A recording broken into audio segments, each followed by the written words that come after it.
Bonjour et bienvenue sur la chaîne. Donc dans cette vidéo, je vais vous faire un unboxing d'un tarot que j'ai reçu donc dans un joli paquet cadeau. Donc que j'ai trouvé sur le site Etsy. Donc je vais essayer, voilà, très joliment emballé. Donc il s'agit d'un vieux tarot qui est donc réédité.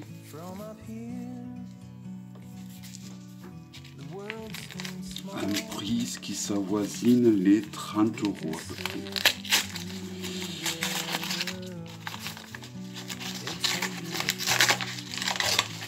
Hop, donc en général les paquets cadeaux je les déchire, je ne fais pas trop dans la délicatesse. Alors est-ce que je vais réussir à l'ouvrir sans... Ouais, j'ai l'impression. Voilà, donc il s'agit du Stella Tarot.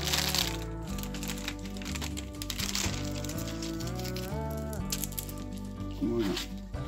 Donc aux éditions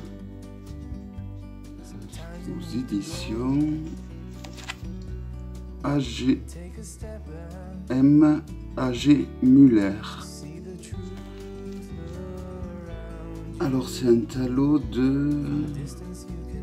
Ah, je vois plus le nom de sa créatrice, ça c'est dommage quand même, j'aimerais bien le citer.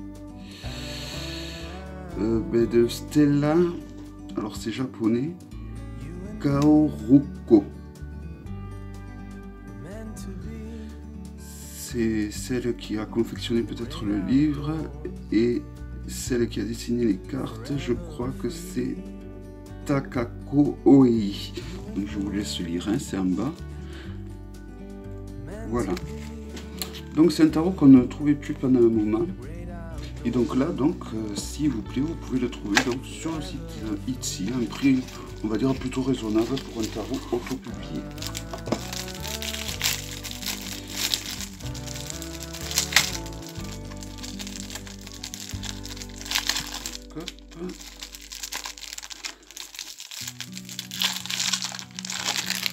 Voilà, donc la boîte en carton, bon ben c'est une boîte en carton, hein. Quand on est habitué à celle des autopubliés que j'ai en ce moment, ben c'est sûr que je pense que je le mettrai dans un pochon. Hein. Donc le petit guidebook que voici. Alors, combien y a-t-il de langues? Je crois qu'il est tout en anglais et voilà. Donc voilà, il y a la totalité en anglais. Donc je pense que c'est un tarot qui suit le rider au niveau des arcanes mineurs, mais au niveau des arcanes majeurs, il suit l'ordre du Marseille. Donc je regarde surtout si je vois des tirages, c'est ça qui m'intéresse.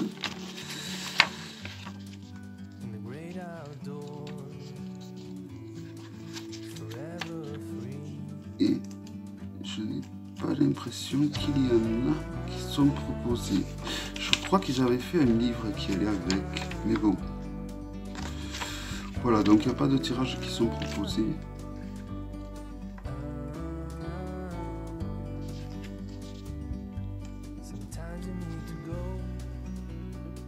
Et comme vous pouvez le voir, c'est un livre quand même qui est assez conséquent, qui possède donc 92 pages. Donc c'est entièrement en anglais.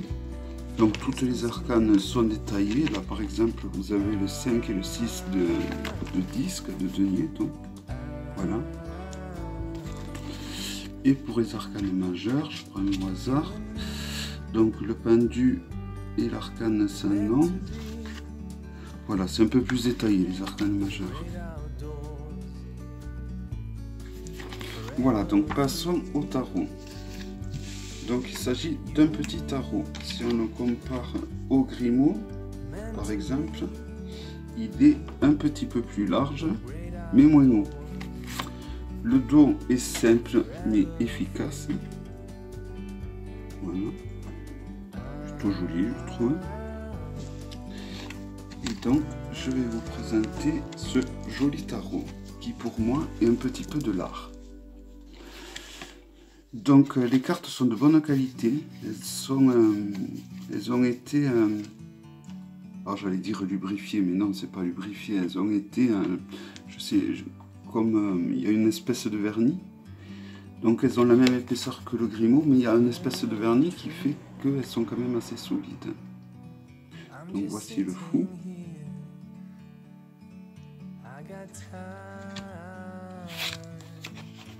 Le magicien.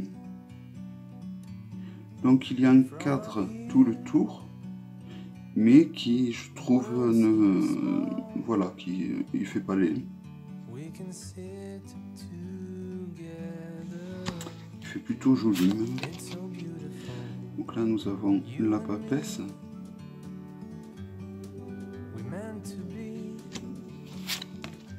L'impératrice.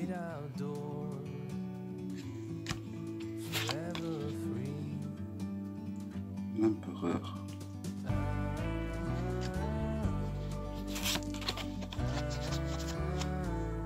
Le pape.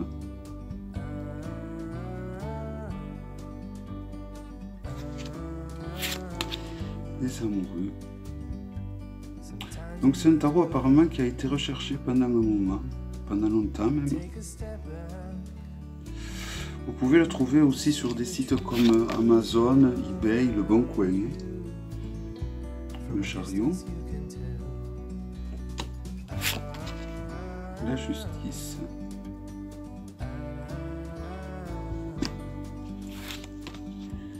L'ermite.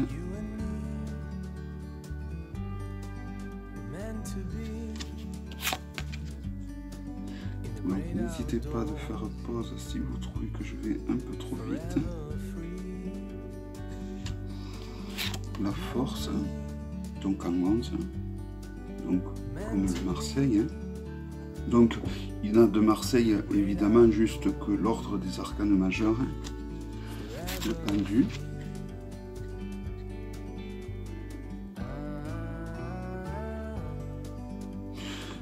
Donc ce tarot, je sais pas, je trouve que ce tarot dégage quelque chose. Il a, voilà, il a comme une âme, il y a vraiment quelque chose qui se dégage de ce tarot. Il y a de la douceur, mais pas que. Il y a, on dirait un peu des tableaux, certaines lames. Alors j'ai essayé de voir si je le trouvais sur YouTube et j'ai mis à part des présentations en anglais, le diable, et je n'ai pas trouvé de personnes qui présentaient ce tarot en français, pour le moment du moins. Alors peut-être que bon, j'y suis pas tombé dessus aussi. Hein. Étoile.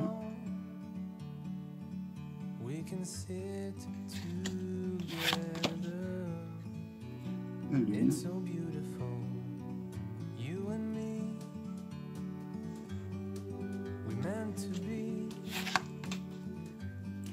Le soleil.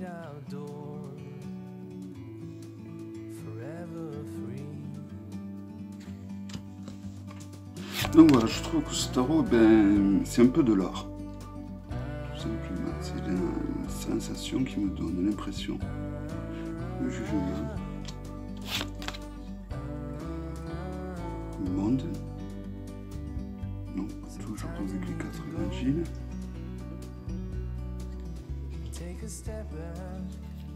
Alors le cavalier de bâton.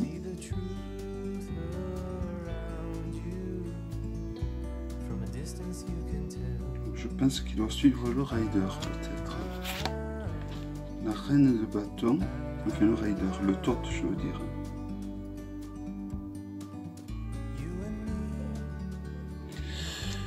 Le prince de bâton. Donc oui, c'est un tarot en fait qui utilise le modèle de Thoth. Donc très intéressant pour, comme je vous disais sur une précédente vidéo, je trouve que les dérivés du Thoth sont très intéressants car ils permettent de mieux comprendre souvent le tarot de Thoth en lui-même, qui je trouve est quand même assez compliqué à aborder. Donc là nous avons l'as de bâton.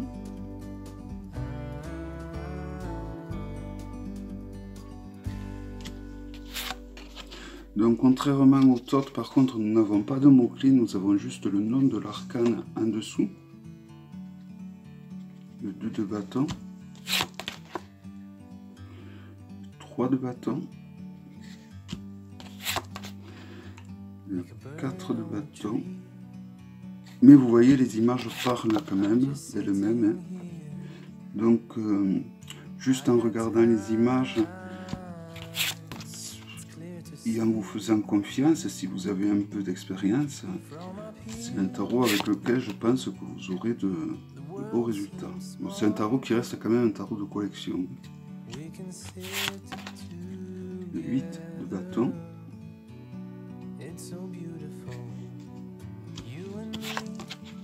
Voilà, les dessins sont un côté simple, mais ils ont un côté aussi un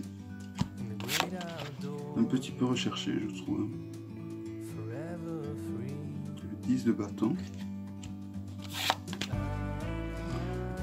Le cavalier de coupe.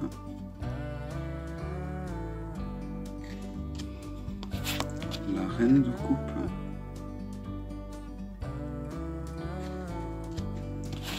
Le prince de coupe.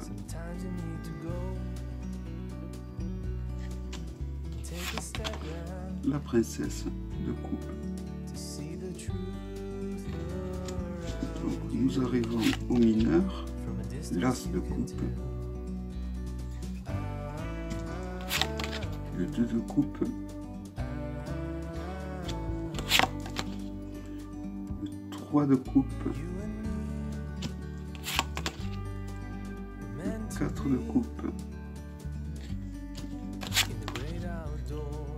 5 de coupe, 6 de coupe,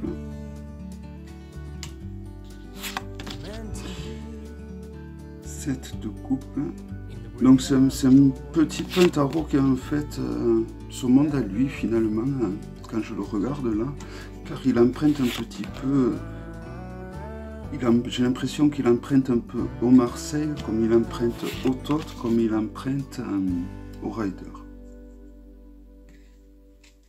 Donc nous arrivons à la série des épées avec le cavalier d'épée, la reine d'épée, le prince d'épée et la princesse d'épée.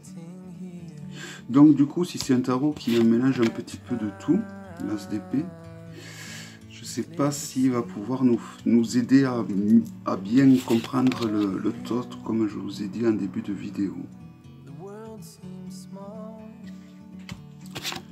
Le 3 d'épée. Donc là, on reconnaît quand même un peu le rider, hein, avec ce cœur transpercé d'épée. Le 4 d'épée. Le 5 d'épée. Le 6 d'épée.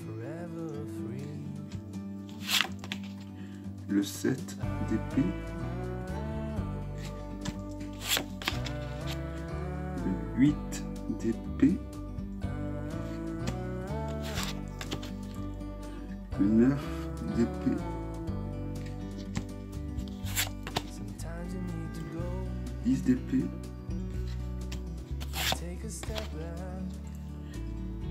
Et on passe au denier avec le cavalier des deniers,